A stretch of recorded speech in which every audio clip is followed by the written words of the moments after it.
Convida ele por aqui, ó. Acho que já pode chamar.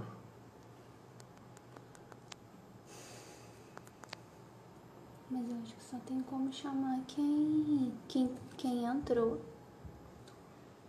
Fala, turma. Boa noite. Tô só esperando aqui o Claudinho entrar.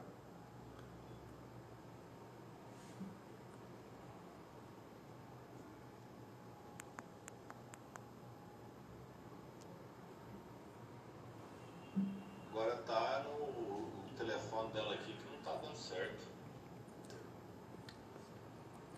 Não, Claudinho, entendi. Qualquer coisa, se você quiser entrar do seu pessoal, e a gente te chama no pessoal. Se não der o Instagram aí da Chácara Naviraí. Pera aí, turma. Eu tô conversando aqui com o Claudinho pelo celular para ajustar aqui para ele entrar aí na live, tá bom? Vamos chegando aí. Hoje o tema quente aí, que é o Snapples, para quem não conhece, laje de espigas. E a gente vai tentar aí desmistificar um pouco esse tema aí, tá bom? Não tá dando certo. Viu? Tá dando certo. Vamos dar uma olhada aqui se ele já entrou.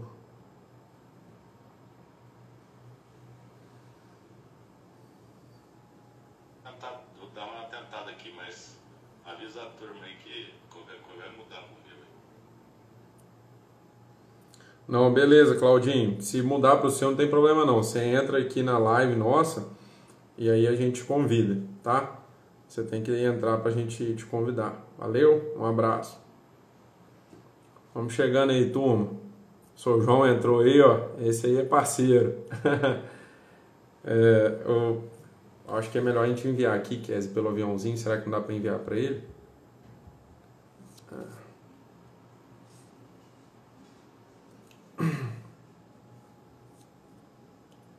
E pro Claudinho. Estamos enviando aqui, pessoal, só para ajustar os últimos detalhes.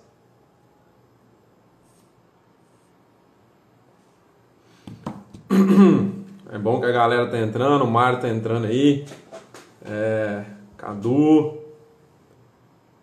Pessoal aí, vamos estar falando aí hoje aí do Snapples, que é um tema bem interessante. Para quem não conhece, tem aumentado demais, né? Hoje o uso na pecuária de corte. E hoje a gente vai falar aí com uma das maiores referências aí, que é o Claudinho, que é da Chácara Naviraí, uma das maiores referências aí em pecuária de corte, a genética, né, que ele exporta aí, venda de tourinhos, tem boi em central. Aí ele entrou aí, vamos chamar ele aqui, ele apareceu.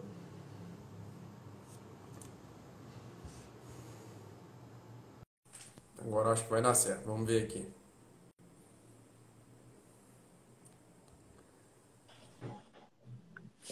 Fala Claudinho, boa noite, tudo bem?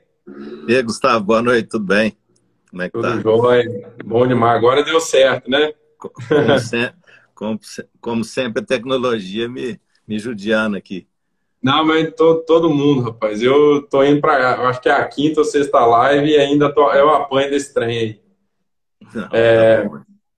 Mas show, bom que deu certo aí. Eu tava falando pro pessoal aqui, Claudinho, e tal. Depois eu vou passar a bola aí para você também falar um pouquinho, fazer uma introdução aí uma breve introdução aí da Chácara Naviraí, que eu tive o grande prazer de conhecer esse ano, né?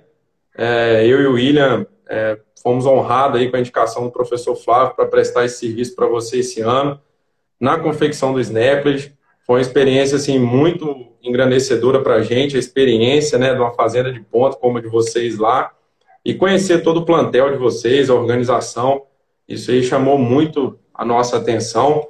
E até depois daquilo lá que surgiu a ideia de fazer esse Instagram e juntar com outros ainda, né? A gente juntou com a Kézia e com o Ramon para estar falando mais da parte de alimentação animal, de ponta a ponta, desde o plantio, né? O William abordando mais a parte agronômica aí, a Kézia falando mais de conservação, eu também dando um apoio ali, eu mais na área de nutrição de gado de leite e o meu primo na área de gado de corte.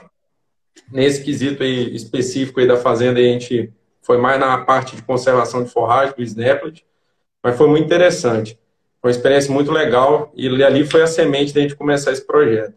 E, em primeiro lugar, eu queria que você, assim, como você é um entusiasta aí de tecnologia, né, e foi um dos primeiros aí a adotar o Snapples, primeiro eu queria que você fizesse aí uma introdução aí para quem não conhece, né, a esse expoente da genética nacional do Nelore, que é a Chácara Naviraí, falar uma abordagem e depois a gente entra aí no tópico do Snapples. Tá bom? Pode ser assim?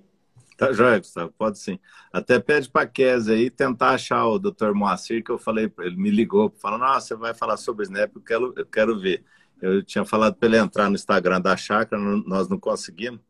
Pede para a Kézia chamar ele aí, chamar Moacir Corse. Tá bom, eu vou ver se ela vai ver se consegue achar ele aqui no meu Instagram aqui e mandar para ele sim, pode deixar. Tá joia. Bom, a Chácara Naviraí, Gustavo, nós estamos já com 53 para 54 anos de seleção de Nelore, né? O papai começou muito cedo, ele mudou para a fazenda com 14 anos. E na realidade eu sou a quinta geração já de pecuaristas, né? Por um acaso do destino, eu tenho dos dois lados, tanto do lado materno como do lado paterno, nós temos duas marcas de seleção de zebu que são muito conceituadas ainda no Brasil e foram um dos prepulsores da disseminação da raça Nelore no Brasil, que é a marca F, que veio aí do tio Rubico, do vô Gastão e do tio João, que é da parte dos Carvalho, né? O Rubico Carvalho é irmão do meu avô Gastão, que é irmão do tio João, e eles fizeram uma marca que chama marca F, que, se não me engano, esse ano ela fez 100 anos ou 101 anos. E Legal. por parte de mãe, tem meu avô Torres, que já tem mais de 105 ou 110 anos de marca VR. VR é Vicente Rodrigues, que é do meu bisavô. E por um acaso, a última importação de zebu da Índia em pé foi feita por os dois maiores importadores, foram eles que fizeram. Foram tanto o Rubico como o meu avô Gastão, e meus primos e meus tios ficaram na Índia, e o Dico e mais uma turma, a equipe deles, trazendo esse gado de lá. E o papai, muito jovem, parou de estudar e foi trabalhar na fazenda com 14 anos, e aí começou já logo cedo a trabalhar com seleção de Nelore. Então nós já fizemos 53 anos. Nós temos hoje 2 operações de pecuária e agricultura, uma aqui em Minas, em Uberaba, nós estamos a 20 quilômetros aqui de Uberaba, e em Naviraí, a 20 quilômetros também de Naviraí, indo para Iviema. Então, em Naviraí nós entramos em 69, final de 68, início de 69, e depois, em 73, 74, o papai comprou uma chácara aqui em Uberaba. E nessas áreas, eu formei e mudei para Naviraí em 95. Em 98, 2000, eu comecei um processo de intensificação de pastagem das áreas e um processo de integração lavoura-pecuária, lá em Naviraí. Hoje nós temos a área toda integrada em integração lavoura-pecuária, e aqui em Uberaba também a gente começa esse processo já há uns 3, 4 anos. E o que o papai sempre falava e ensinava para a gente era justamente isso, que a pecuária, principalmente a pecuária seletiva, a pecuária no geral, ela é muito a sabiência, vamos dizer assim, a gente tem que saber de tudo um pouco. Ele falava que a primeira coisa que a gente tem que ser é um bom peão, e depois um grande observador da natureza e do gado. O papai sempre falou que o gado é o maior professor da gente. E eu sempre gostei muito dessa parte de nutrição, dessa parte de intensificação, e o papai sempre teve uma abertura muito grande, principalmente com os professores de melhoramento, e eu sempre gostei também, além do melhoramento, muito dessa área aí de intensificação. E por um acaso eu fiquei muito amigo do Dr. Moacir, gosto muito também do Flávio, né? Então eu conheço bastante, assim, a gente tem vários amigos em comuns aí que me ajudam muito aí nesse processo de intensificação das áreas, de aproveitamento dessas áreas, de melhorar a eficiência. E isso é muito importante para nós, selecionadores, né? Eu acho que a grande chave nossa do sucesso que a gente tem na genética é realmente entender essa parte um pouco dessa parte de manejo, de nutrição animal, porque a gente consegue ver a resposta e ver os animais que respondem mais a essa intensificação, né? Então, eu sempre fui buscar muito aí todos esses processos aí de manejo, de nutrição, que podiam melhorar o nosso sistema de produção e dar ao nosso sistema de produção um retorno econômico melhor, né, sem precisar investir tanto dinheiro e aumentar as áreas, né? E buscando esse processo aí de intensificação e melhoria das coisas que a gente até achou vocês aí do Track and Feed, justamente para dar esse suporte. É como eu te falei, a gente, o certo mais ou menos a gente estava até fazendo, mas os detalhes é que começam a fazer a diferença e que eu acho que depois começa a sobrar mais. A pecuária, eu falo muito que a pecuária e a agricultura, dos negócios que eu conheço, é o negócio que mais tem gargalo, né? Assim, tudo que você vai fazer, tudo que você vai fazer tem um degrau muito grande. Você vai fazer silagem, você vai fazer feno, você vai fazer adubação. Por melhor que você seja, é muito fácil qualquer coisa que você for fazer, melhorar 10, 15, 20%, né? E num processo industrial, para você às vezes melhorar 1, 2% é uma luta imensa. E na fazenda, você melhora às vezes 40%, 50% do seu processo de sistema de produção com ajuste muito, muito óbvio e sem investir tanto dinheiro, né? Com certeza. Reiterando, né, Claudinho? Eu acho que foi uma troca mútua, né? Eu acho que a gente vem da experiência aí da universidade, mas a gente aprende muito. Isso aí que você falou, eu acho muito válido, que primeiro o cara tem que ser um bom peão, e isso aí é um fato que eu sempre considero muito, que a gente sempre tem que aprender com todo mundo. Todo mundo tem algo a ensinar a gente, independente do título. Isso aí, para mim, título tem um valor mínimo. Vale o que a pessoa sabe e passa isso de uma forma humilde, né? Porque o conhecimento eu acho que tem que ser compartilhado. Mas nessa questão aí do Snapples, né? Quando começou, o que puxou seu olho para estar trabalhando com isso, né? Eu acredito que você já vem aí, talvez, em querer aumentar a eficiência de ponta a ponta na fazenda, né? Primeiro aí com essa história do melhoramento, sempre ter animais mais eficientes, que com 1 quilo de matéria seca consiga cada vez mais ganhar mais peso. E na parte de alimentação, eu acredito que o Snapples encaixa um pouquinho nisso aí. Mas eu queria ouvir de você, quando que você começou e qual que foi o seu maior atrativo para começar aí com o Snap? Gustavo, quando eu comecei o negócio de integração lavoura-pecuária, o inverno, eu fiz na realidade, quando nós começamos, lá atrás com meu pai, nós alugávamos. A gente pegava uma área de pasto já degradado e entregava para o parceiro lavorista, e ele tocava soja e tudo. E aí depois eu comecei a fazer parceria. Eu participava da produção com o Nelson. O Nelson hoje é meu sócio, um grande amigo meu, Nelson Antonini, o Nelson, a família Antonini. E aí eu participava do processo com ele, do risco e do sucesso da lavoura. E no inverno ele me dava ele me ajudava a plantar o milho. E eu ficava com milho para a gente tinha começado o confinamento, né? E uma coisa que me incomodava muito é eu ter que colher o milho, levar para o armazém, secar, voltar com o milho para dentro de casa, triturar ele e dar para os animais. E aí a gente começou com um processo de silagem de grão úmido, né? Então a gente colhia o milho aí com 35% de umidade, o milho grão, triturava ele e embolsava. Só que aí com esse mesmo ímpeto, quando eu te chamei, eu comecei a olhar o processo meu de produção do grão úmido estava muito falho, muito ruim a triturar. A gente nem usava peneira Penn Stage era um moinho martelo. Na realidade, eu triturava ele com uma High Buster.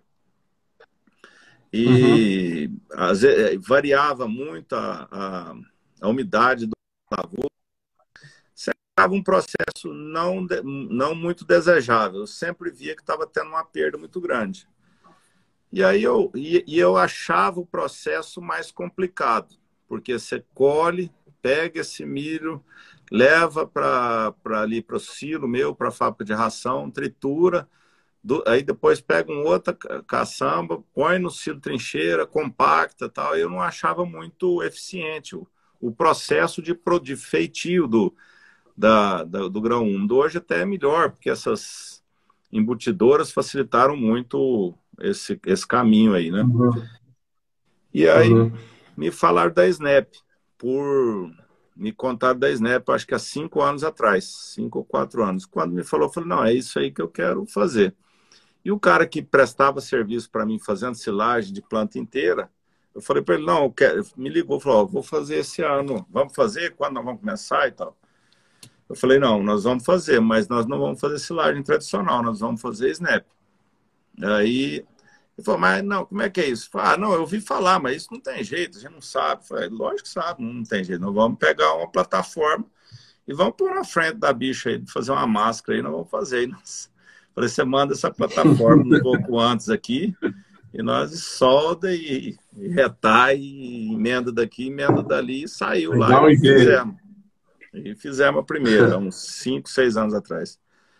E aí, só que, assim, desperdiçava muito, tudo, mas foi uma facilidade, assim, para mim foi muito fácil. E a qualidade da Snap ficou muito padrão do que eu lia na literatura. Eu falei, pô, mas eu falo para os outros, eu acho que eu fiz uns 10 anos de silagem de grão, nunca acertei um ano.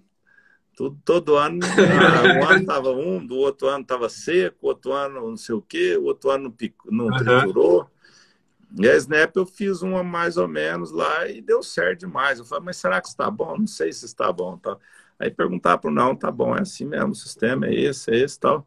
E eu achei fácil demais. E aí teve inclusive um ano que eu usei só ela como fonte de energia e de volumoso. Fiz uma dieta mais forte um pouco, usamos uns aditivos mais fortes também, uma combinação de aditivos, e a gente usou só ela. E eu falei, pô, não, isso aqui é bom demais.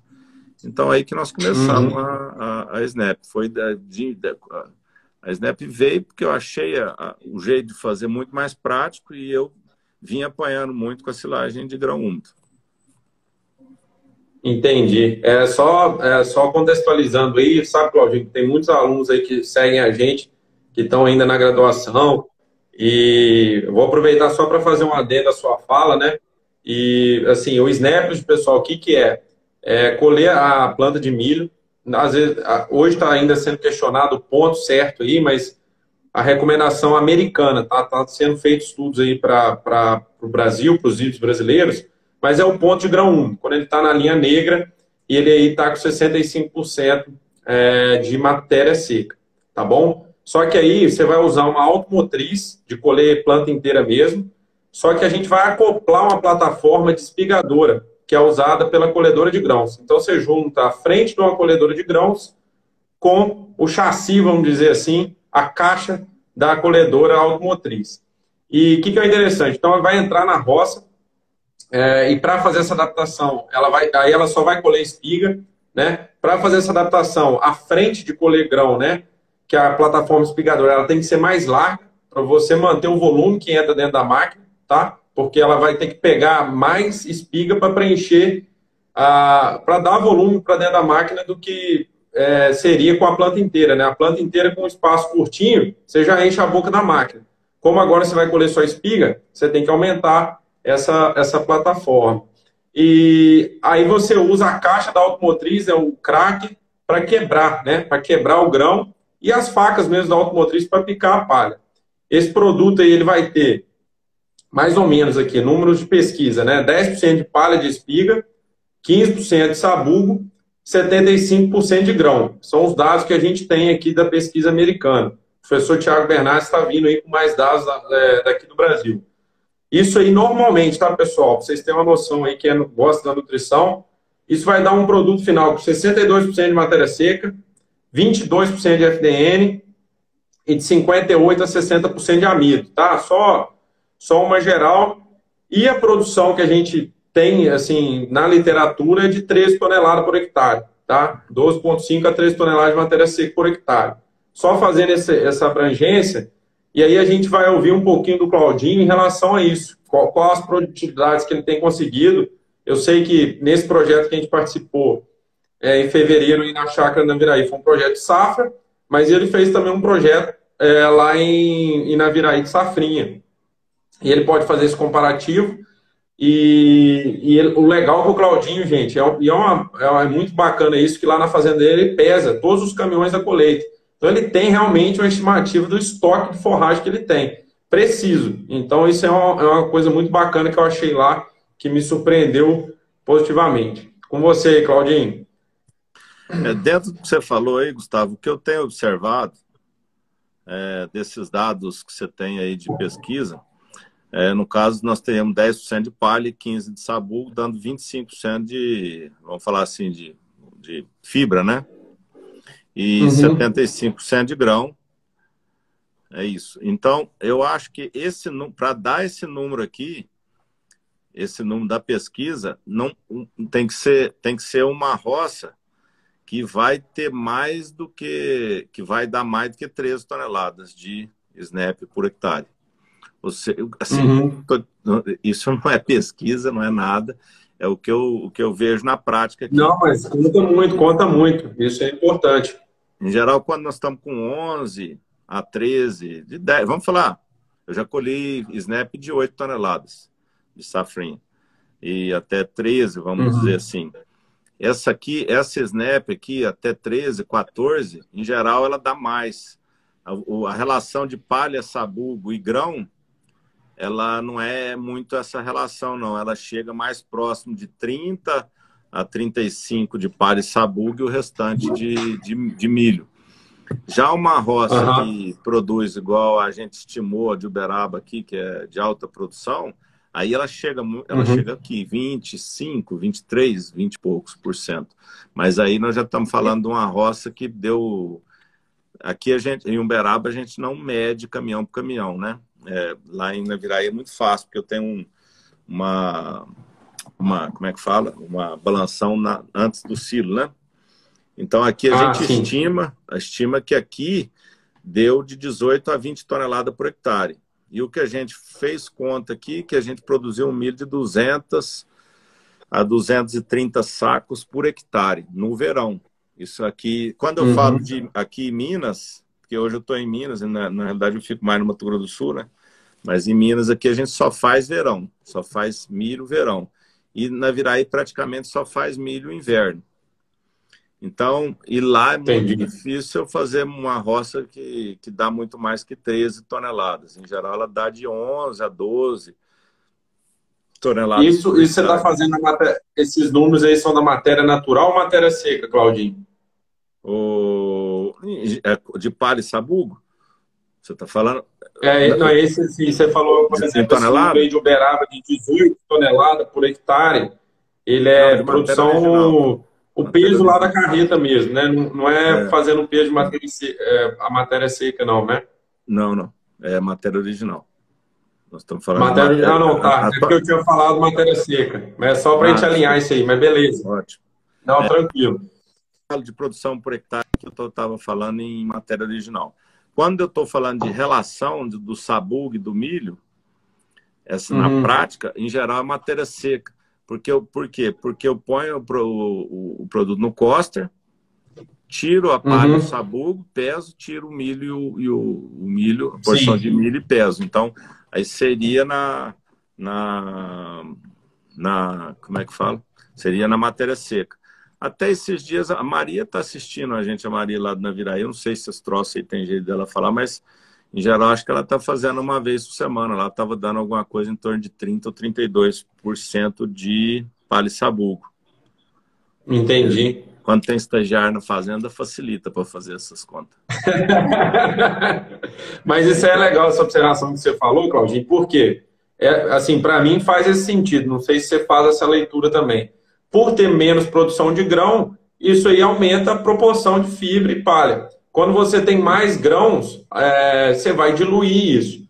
O que acontece que o Claudinho explicou, que a estratégia dele em Uberaba é produzir no verão, né? Que é onde realmente são as maiores produtividades. Lá em Naviraí ele produz no inverno e a safrinha produz menos grãos, né? A gente sabe, mas talvez a mesma quantidade de fração fibrosa, vamos dizer assim. O que acontece? Aumenta-se a proporção aí de palha e sabugo em relação aos grãos. É muito legal. Lá em Naviraí, o que você faz de primeira safra, Claudinho? Você faz soja? Faz soja. Ou é pasto? Faz soja? Ah, tá. Não, em geral é soja e milho. E aí braquiária, né? A braquiária. E agora a gente está fazendo meio que um consórcio, né? Usa 2 tipos de gramínea, leguminosa no meio e tudo. E às vezes nós estamos apanhando um pouco no pivô, mas alguma coisa de feijão. Ah, entendi. E aqui em Uberaba, depois do milho na safra, o que você tem feito? A gente planta o milho já com capim. Aí já vai pastoreio. Você está plantando braquiária com vizinhense? Não, tem plantado aqui Tamani. Os 2 últimos anos foi Tamani. Ah, entendi. E assim, legal. Aqui a gente tem... pode falar. Aqui assim, a fazenda é menor, né? A importância da agricultura também aqui no faturamento total, na diversidade vamos falar assim, do que a gente faz dentro de faturamento das áreas, é muito mais pecuária aqui do que lá, vamos dizer assim, na Santa Marta é mais diversificado. Nós temos uma porção de faturamento que vem da lavoura, uma porção que vem do gado de corte, uma porção que vem de prestação de serviço, ou via boitel, ou via feno, e temos a parte de genética. Aqui é praticamente só genética. Então, a parte de lavoura aqui é menor, porque a gente tem que ter um volume maior de fêmea em relação ao tamanho da área. E aqui provavelmente a gente vai ficar sempre de 100 a 130 hectares de lavoura, sendo que sempre vai ter aí 25 a 35% dessa área em soja e a outra área em milho, e a soja vai girando aí, né? Vai girando nessa área aqui, né? Em Minas. E lá no Mato Grosso do Sul vai girando também. E lá, às vezes, é uma área que fica lavoura muito tempo, talvez aí eu pego e passo ela 2, 3 anos para pasto com intensificação, né? Ô, Claudinho, tem uma pergunta aqui do Dimas, que é consultor na área de milho, e ele está perguntando aqui o que você tem observado aí na Snap, na Naviraí, com relação a fungos, questão de problema com micotoxina, se você usa dissolvente nas dietas. Eu, pelo menos, a impressão que eu tive aí, que a gente teve aí, quando viu, que ficou muito bem feito, que a gente não teve problema, mas às vezes já veio acontecer, né? Por causa da compactação, que é sempre um desafio. Né? Não, a gente usa sim, mas é segredo, é a benza, né? Só benza e só. Mas essa é mais caro do que esses adsorventes. Mas é um desafio, né, Claudinho? Compactar bem o Snap. Eu acho que eu até peguei os dados daquele vídeo que você confeccionou aí com a sua equipe. A gente conseguiu botar, porque assim, pessoal, uma regra que a gente usa aí na conservação de forragem é ter o peso do maquinário que está em cima lá no silo, ele tem que ser 40% em relação ao que chega por hora. Dessa operação, depois vocês olhem aí no track, a gente repostou esse vídeo aí da Chácara Naviraí, dessa assistência que a gente estava lá com eles conseguiram botar 52% de peso de trator do que chega por hora no silo. Então, isso garantiu uma qualidade de compactação muito boa. Outro ponto que a gente picou o mais fino possível, com 6 milímetros, o crack arrochado no 1 milímetro, a distância entre rolos. Eu acho que é até legal, né, Claudinho, que é uma coisa que a gente estava discutindo muito lá no dia, né? Como picar mais a palha. Tem um repicador sendo usado ainda, que está sendo testado para colocar, mas é sempre um fato que às vezes a gente observa que a palha não pica, por ela estar muito fibrosa, né? Então tem um repicador sendo colocado no mercado, ainda tá engateando isso, mas aí fica à vontade aí, Claudinho, de acrescentar alguma coisa. O que você acha importante nesse tocante aí da compactação? Dimas, mas é brincadeira. Inclusive, hoje eu estava conversando com o pessoal da Grasp sobre a dissolvente. Na Snap, a Snap é o que eu falei. Eu trabalhei muito tempo com grão úmido e eu acho que... Aí o Flávio me deu uma apresentação que o Flávio Portela me deu uma apresentação que ele fez. Eu falei, puta, Flávio, eu nunca fiz... Faz 10 anos que eu acho que faço silagem de grão úmido, eu nunca fiz uma. Que era tão errado que eu fazia, que eu nunca fazia. Então, assim, hoje mesmo eu abri um feno meu lá e o feno está com um aspecto muito ruim.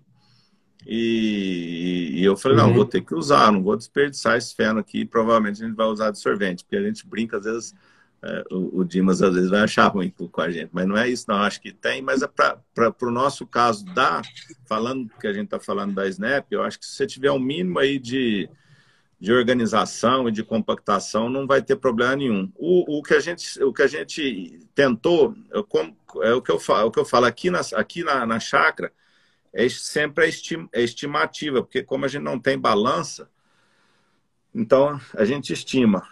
Se eu não estou enganado, Gustavo, o último silagem que você acompanhou aqui, acho que foi alguma coisa em torno de 650 toneladas 650 quilos por metro cúbico, não era isso que coube? Foi esse o dado. Eu anotei aqui, 650. Então, eu consegui lá em Naviraí agora, se não me engano, 820 ou 850 quilos, mas estava muito bem compactado. E assim, tá linda. Eu não sei mexer nesse troço aqui. Se eu pudesse tirar aqui as fotos e colocar para a turma ver, seria ótimo. Mas infelizmente, eu não tenho essa destreza. Depois você me manda no WhatsApp que eu posto aqui. É legal para o pessoal ver. Então, se você ver, não tem fungo quase nenhum.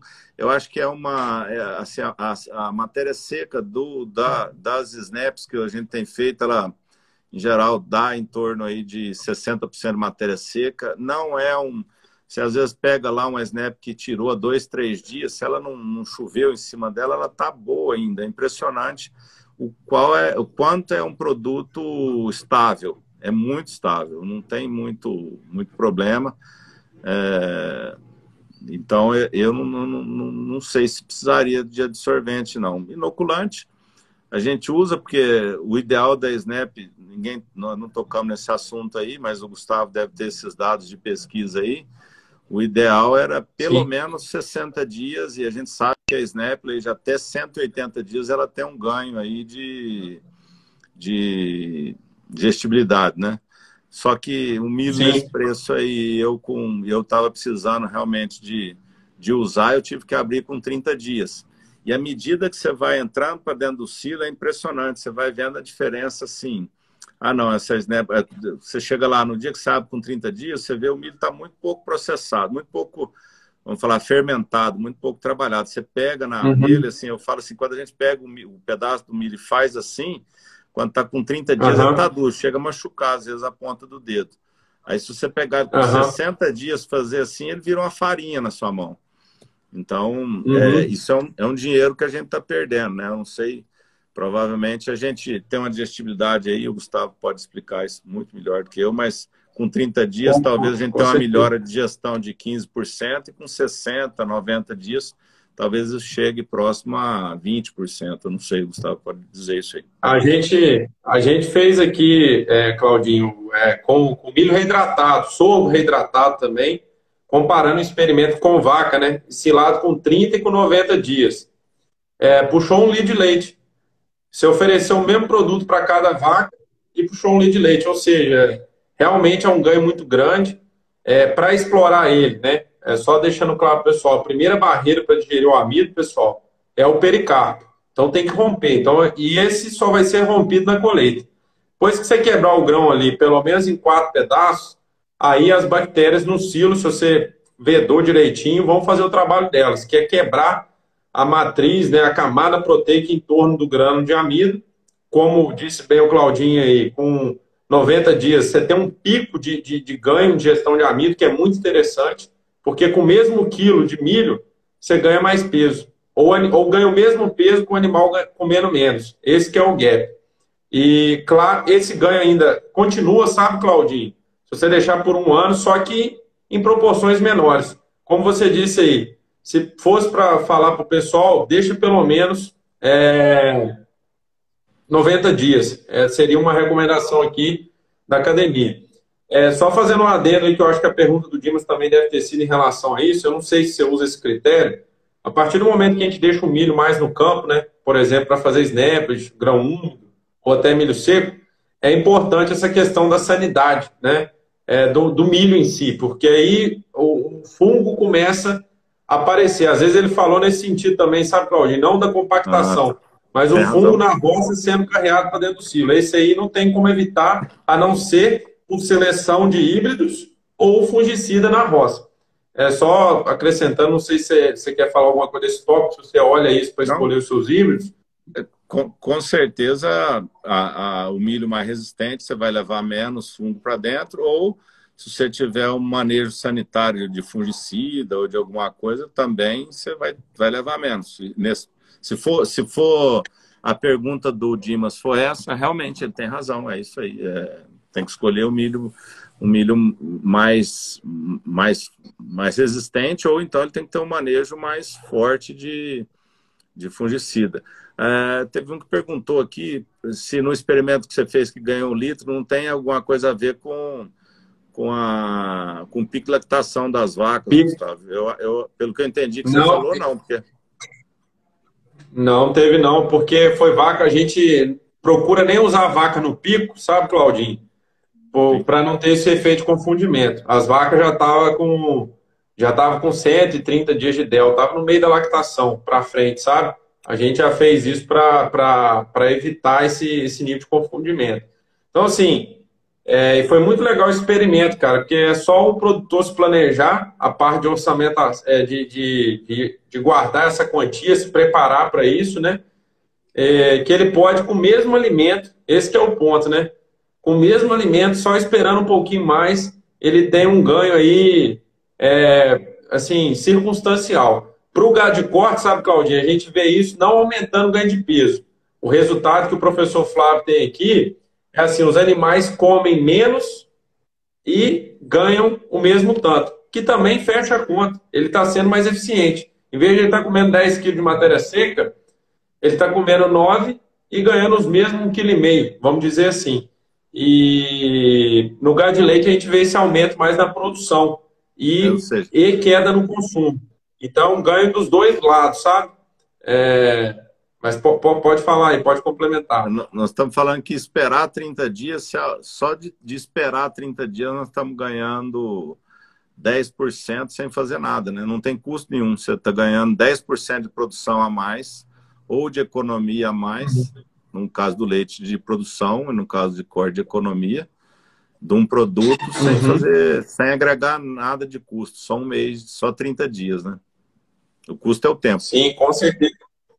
Com certeza. Eu acho que o Snaplage é igual você falou, né? Ele entra primeiro em relação ao grão úmido, né? Só fazendo um resumo para a galera já também inteirando e fixar essa ideia. O ganho do Snaplage, pessoal, muito grande é no operacional. O grão úmido, como bem falou o Claudinho, a colheita, você tem que colher, depois jogar no moinho para moer e depois embolsar ele. O Snaplage você já consegue colher e moer tudo numa máquina só. Isso já vai, o caminhão vai do lado e já joga no silo trincheira. Isso é um ganho operacional muito rápido, muito bom, né? Assim, porque o silo trincheira se enche mais rápido que o silo bolsa. E no caso de gado compacta... de corte, no caso de gado de corte, o que a gente economiza muito é a parte fibrosa da dieta, né? Tranquilamente é fácil de você diminuir pela metade. Se você estiver usando bagaço, você vai usar a metade do bagaço. Se você estiver usando feno ou silagem de algum outro, silagem de capim ou silagem de milho mesmo, dá para você diminuir tranquilamente quase que a metade, principalmente no final. Se tiver 2 dietas de adaptação, talvez você não diminua a metade no início, mas no final, com certeza, você vai diminuir a metade ou mais até. Eu estou para te falar que você quase que tira a outra, dependendo da sua dieta, aí você tira o seu volumoso da dieta no finalzinho. Com certeza. E esse é um intuito também, né, Claudinho? Esse uso aí, foi legal você relembrar, eu ia até esquecer de falar. O Snap já é um produto que já vem com fibra quase que pertinho para adequar para o confinamento, né? Então, assim, ele é um produto que ele atende como fonte de carboidrato não fibroso, de amido, e a parte fibrosa ele garante. O desafio que a gente está tendo, né, Claudinha, é para não selecionar essa fibra no coxo. Eu queria saber de você aí, quando você tem usado, voltando a esse tópico, que foi uma coisa que a gente discutiu bastante, o Snap que você fez lá na Naviraí, foi mais remoto, que eu dei suporte para a Maria e para o... Eu esqueci o nome do rapaz lá, o David, e que a gente deu um suporte mais remoto, mas o que você tem visto assim no coxo? O gado tem selecionado essa parte fibrosa, como é que tem sido? Voltando aí, Gustavo, no que você já falou, pelo que eu conversei com o Jonker aí, com o Jonker que falou com você, e eu também já tinha falado com ele, a Snaplage, ela é a máquina que colhe a Snap, ela é adaptada, né? Ela não foi feita para isso. Então, é um negócio que está surgindo agora. Tem uma empresa, acho que é a empresa Coima, americana, que está fazendo realmente as entradas mais largas para a boca e uma plataforma especial para ela para repicar a palha. Mas, em geral, mesmo não repicando, esse ano a minha palha ficou muito bem repicada. O rapaz que eu faço lá, ele montou um esquema de uma peneirinha ali e que ele copiou até mais ou menos da Coima e repicou bem. Não tem... É zero. Que bom. O problema nosso é praticamente zero. E se você tiver, mesmo não usando, eu nunca tive muito problema de seleção, não. Só se tiver muito, assim, muito maior do que uma chave, assim, aí você vai ter algum probleminha, mas, em geral, não é... Por exemplo, eu tenho uma silagem lá em Naviraí de um pré-secado que eu fiz de automotriz, um pré-secado passado de braquiarão. Eu tenho muito mais problema na dieta com pré-secado do que não tem Snaplage, que é uma dieta de sequestro de bezerro, ela não tem Snaplage.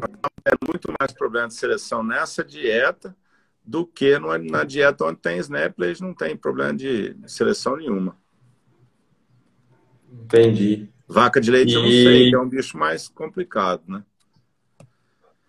Mas a inclusão do Snap, ou pelo menos lá nos Estados Unidos, aqui hoje no Brasil, o pessoal está começando a aderir, mas ele entra numa proporção menor, sabe, Claudinho? Ele não entra numa proporção grande, não. Ele vai entrar aí 4 quilos de matéria seca, vaca dia. Ele não vai ser uma proporção tão grande como talvez um boi em confinamento. Mas hoje, assim, eu queria aproveitar a sua experiência prática, né? Que eu acho que esse aí é o mais importante. Eu tive esse ano também, a gente fez lá na USP de Pirassununga, Snaplage de novo. A gente observou alguma deriva, sabe?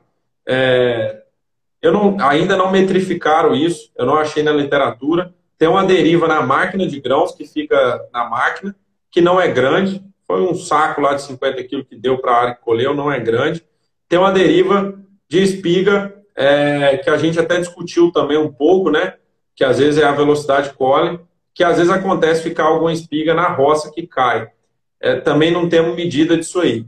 Mas eu gosto de falar esses desafios também para o pessoal contextualizar. Eu acho que é uma ferramenta sensacional, mas eu queria ouvir de você, o que você acha aí, o que é os desafios aí que você observou? Eu estou falando um pouquinho desses aí que eu observei, mas eu queria ver de você aí, quais foram os desafios que você observou e corrigiu, ou que você quer corrigir, para a gente aqui da pesquisa também procurar solução também para isso aí.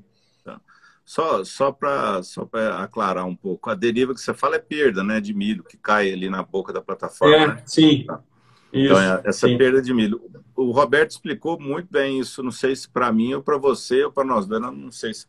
Mas é o seguinte, Foi legal. a espiga de milho, vamos supor que era essa caneta, né?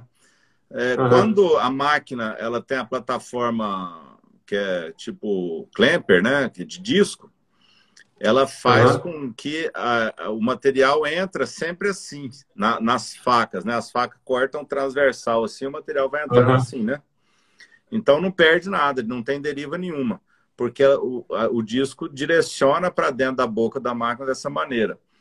Qua- qua- Como é uma adaptação, a espiga tem hora que ela vem assim, ó, e ela bate assim, e a espiga fica girando em frente à faca, por causa da uhum, velocidade da faca.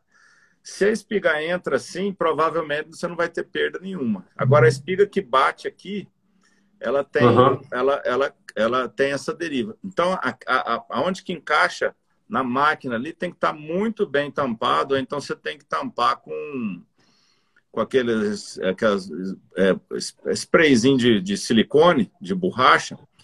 Então, você tem que vedar realmente ali e depois que você vai trabalhando um pouco, aqueles buraquinhos vão tampando também, né? E sempre ficar de aham, olho na roça. Você passa para onde fica mais fácil você identificar a perda, sempre no meio das duas rodas, que é onde que é a boca da plataforma. Então, toda vez que você for ver snaplage, você vai achar a perda em geral na virada da máquina, no canto das roças, você vai achar um pouco mais de perda. Agora, quando você estiver num talhão reto, você sempre vai andar entre as rodas dela. Se estiver dando pouca deriva, você está com um processo relativamente bem feito. Ele dá essa deriva aí justamente por conta disso. Ainda nós não temos vamos falar assim, uma plataforma realmente que foi. Não, essa plataforma aqui é feita para snaplings.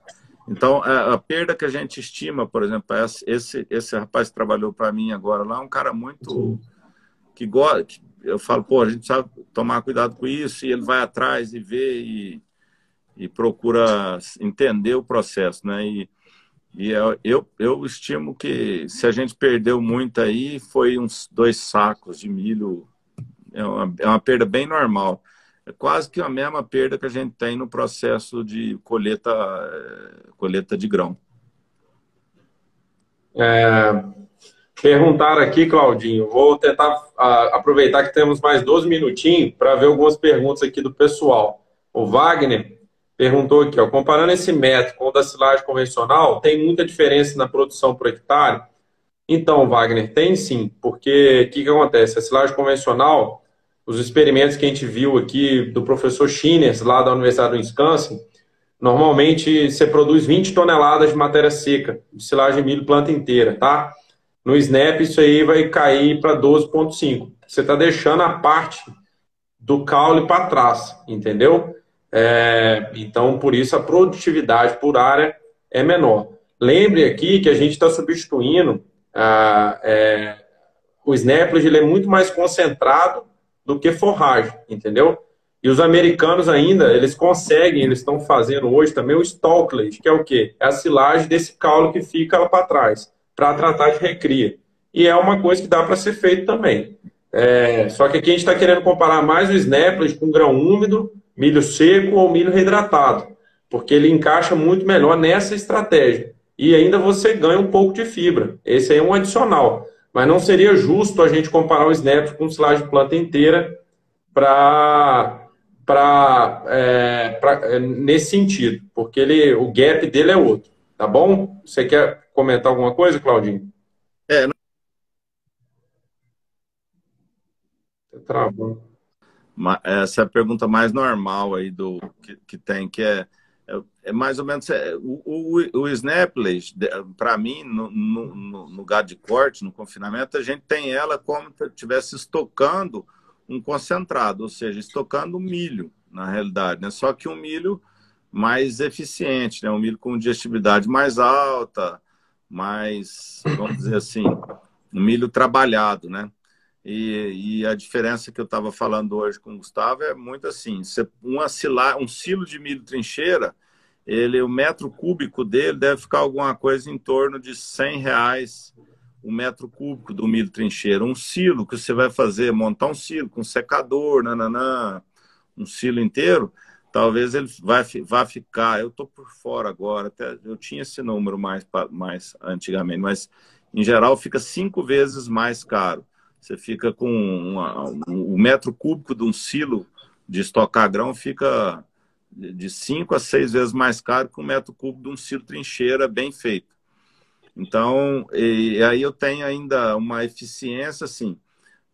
Se eu tiver, no meu caso que não tenho silo secador em casa, eu tenho que colher o milho seco, eu demoro 30, 40 dias mais para acabar de secar esse milho, para eu poder mandar ele pro secador. O secador fica a 20 km de casa. Eu gasto frete para ir secar, gasto frete para voltar. Aí eu tenho que triturar esse milho para colocar ele na dieta. E um milho de bem mais baixa absorção de energia do que a Snaplage. E eu fazendo ele em casa, eu tô tirando o milho 30 dias antes tô colhendo ele 30 dias antes. Eu posso usar, todo milho que eu planto ou com braquiária, ou com pânico, eu planto ele com capim. Então eu tenho pastoreio muito maior, mais tempo de pastoreio, quando eu faço a Snaplage, porque se eu estivesse esperando o milho secar, eu ia ter que ter 30 dias menos de pastoreio. Então eu tenho ainda um pastoreio de inverno maior, e eu estou estocando grão, eu não estou estocando volumoso, né? E eu acho para mim é mais fácil de achar fonte de volumoso do que o milho grão, né? Sim, e aí você sai um pouco aí dessa loucura do mercado, né, Claudinho? É também uma decisão estratégica. Você está plantando concentrado dentro de casa, né? E assim, só pessoal, posicionando que ele usa isso nas dietas específicas, não é para tratar o gado todo. Se você é um pecuarista aí que tem restrição de área, precisa fazer alimento em abundância, mas com a área pequena, talvez o Snaplage não seja uma opção. Talvez você vai ter que fazer silagem de milho planta inteira e comprar o concentrado mesmo, porque a sua área é tão pequena que se for para você fazer um transporte volumoso grande na época da seca, né? Estou falando aí para quem é pecuarista de corte, de leite, né? Precisa da forragem complementar na seca, vai ficar muito caro.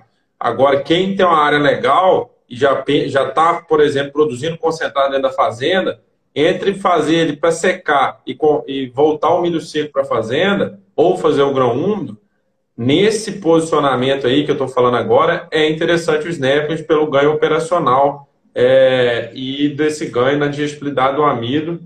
E mais uma que o Claudinho falou, que eu esqueci aqui de elucidar, que é liberar 30 dias a terra para você já começar uma outra operação agrícola e tudo mais. Outra pergunta que eles fizeram aqui, Claudinho, com relação a Penn State, não tem ainda, pessoal, pesquisa mostrando qual seria a recomendação adequada. A gente sempre quer reduzir na peneira de 19, tá?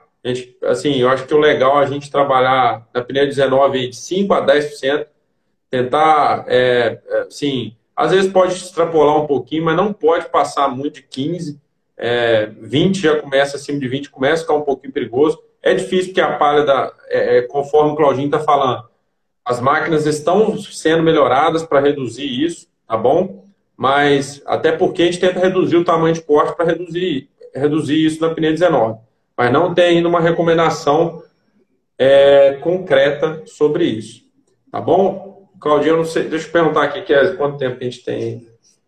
Só 5 minutos. Temos 5 minutinhos, Claudinho. Eu queria que você talvez fizesse, primeiro, assim, aproveitar aqui, antes de passar a bola para você, porque eu acho que o tempo não vai dar para a gente responder todas as perguntas. O pessoal depois pode mandar as dúvidas para a gente responde. A live vai estar salva. Agradecer a sua oportunidade de estar falando aqui, de estar aprendendo com quem faz na prática. Eu acho que isso aí é legal. Quem tem a pele em jogo, que é o cara que é pecuarista, que usa a tecnologia, que apostou nela, foi pioneiro no uso da tecnologia, então vem aprendendo com ela, que gosta da tecnologia, tem usado aí recorrentemente. Agradecer essa oportunidade novamente aí de estar disponibilizando o seu tempo para fazer essa live com a gente. E aproveitar para você deixar uma mensagem final aí para o pessoal. O que você quiser falar aí para o pessoal, tanto do Snap ou da Chácara aí, para finalizar a conversa aí. Valeu, obrigado, meu amigo.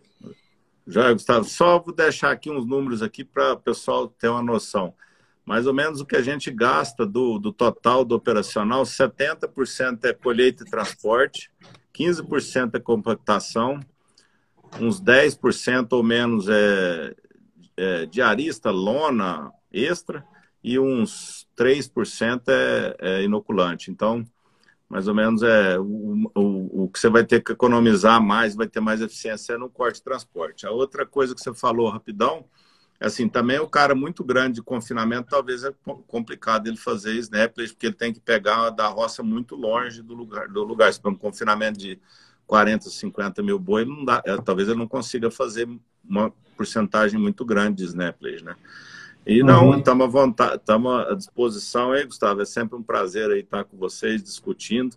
E eu que agradeço a vocês aí que estão sempre elucidando dúvida aí para a gente e fazendo a equipe da gente, a gente aprimorar cada vez mais.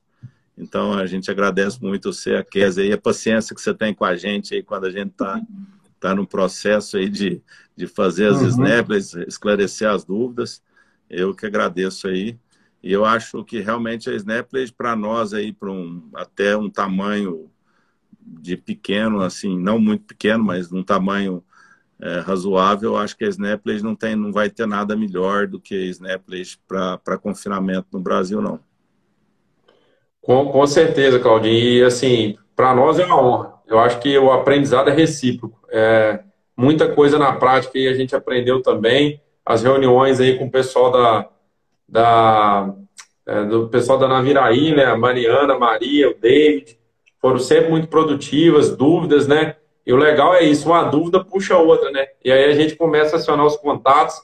O John, que aí está assistindo a gente, ele deu uma aula para a gente de máquina aquele dia, né? Ele mandou...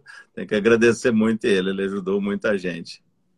Com certeza, ele é um cara sempre solícito, eu já tenho...